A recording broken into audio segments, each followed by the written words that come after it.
ہماری Riaz Islamic place YouTube channel please subscribe. Muhammad كما صليت على إبراهيم وعلى آل إبراهيم إنك حميد مجيد اللهم بارك على محمد وعلى آل محمد كما باركت على إبراهيم وعلى آل إبراهيم إنك حميد مجيد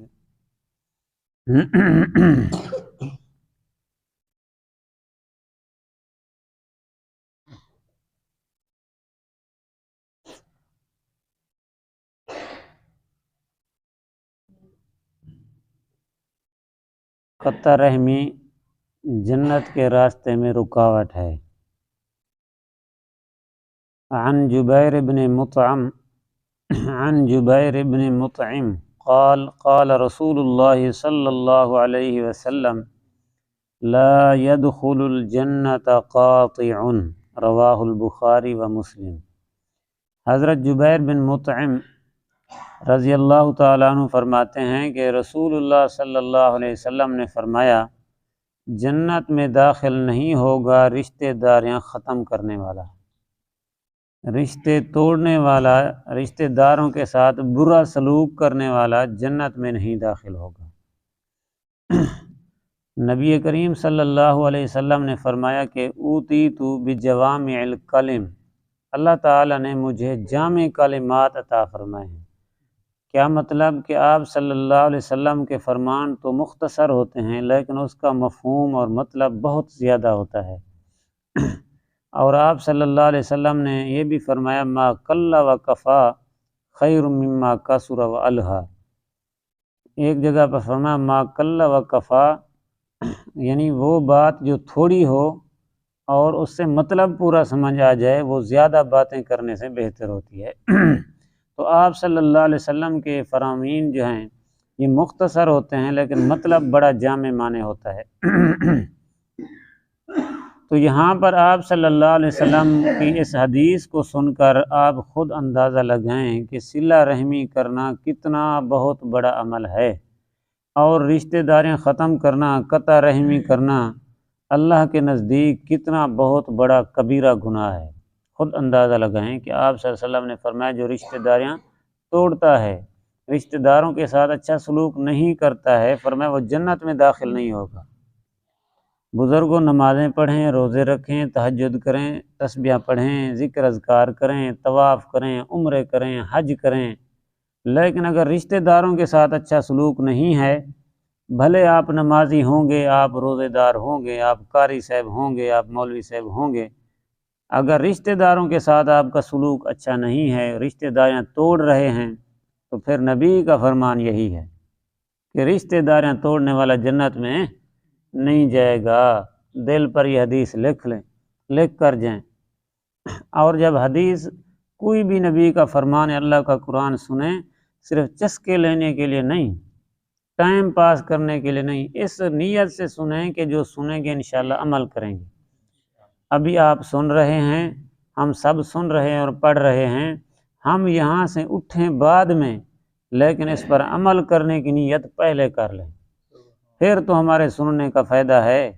اگر بزرگوں صرف ایسے چسکے لینے کے لیے ہے تو پھر تو بزرگوں ہمارے سننے کا اور عمل کا کوئی فائدہ نہیں ہے۔ اس حدیث کا مطلب اور مفہوم سمجھیں کہ جو صلہ رحمی نہیں کرتا ہے، رشتہ داریاں ختم کرتا ہے، رشتہ داروں کے ساتھ برا سلوک کرتا ہے، اللہ کے رسول نے فرمایا وہ جنت میں نہیں جائے گا، چاہے وہ نمازی صاحب ہو، مولوی صاحب ہو، کوئی ہو۔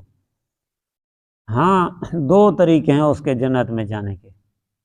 نمبر ایک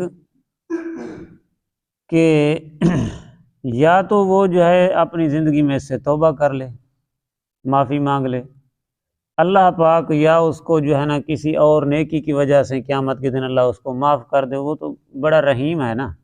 اگر اس کو کسی اور نیک عمل کی وجہ سے اللہ اس کو معاف کر دے تو اس سے تو پوچھنے والا کوئی نہیں ہے نا، چاہے وہ سارے کافروں کو جہنم میں بھیج دے، اس سے ہے کوئی پوچھنے والا، لیکن وہاں پر بے انصافی تو نہیں ہوگی۔ لیکن اگر اللہ ایسے کر بھی دے، کسی کو معاف کر دے، تو قادر مطلق ہے، جو کچھ کرے کر سکتا ہے۔ یا جو ہے ایک طریقہ تو یہی، اللہ اس کو کسی وجہ سے معاف کر دے، پھر جنت میں جائے گا۔ دوسرا طریقہ اس کے جنت میں جانے کا یہ ہے کہ اپنے گناہ کی سزا بھگتے گا پہلے، جب گناہ سے اس کی صفائی ہو جائے گی، پاک ہو جائے گا، پھر جنت میں جائے گا۔ بہرحال کلمہ تو پڑھا ہے نا اس نے، مسلمان تو ہے، کلمہ اس نے پڑھا ہے۔ کلمہ جس نے پڑھا ہے جنت میں تو جائے گا، نہ جانے کتنا دن یا کتنا عرصہ، کتنا سال جہنم میں سزا بھگتنی پڑے، ہاں جی، بہرحال جنت میں تو جائے گا۔ تو اس لیے بزرگوں ان دو وجہ سے جنت میں جا سکے گا، یا اللہ اس کو کسی طریقے سے معاف کر دے، یا جو ہے وہ اپنے گناہ کی سزا بھگتے گا، پھر جو ہے جنت میں جائے گا۔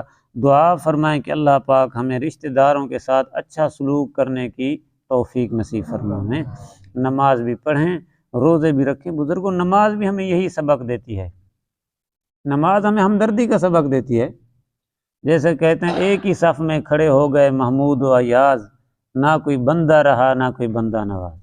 غریب ہے تو اسی لائن میں کھڑا ہوا ہے، پھٹے پرانے کپڑے والا ہے تو اسی لائن میں کھڑا ہوا ہے، صاف ستھرے کپڑے والا ہے، سیٹھ صاحب ہے، چودھری صاحب ہے، وزیر اعظم ہے، کوئی بھی ہے، ایک لائن میں کھڑے ہوئے ہیں سارے۔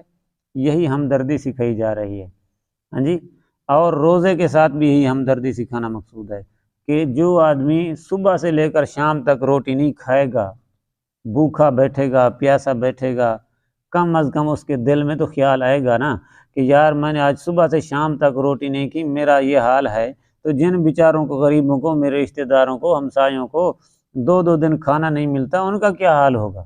تو ہمدردی کا احساس پیدا ہوگا نا۔ تو یہی مقصد ہے تمام عبادتوں کا۔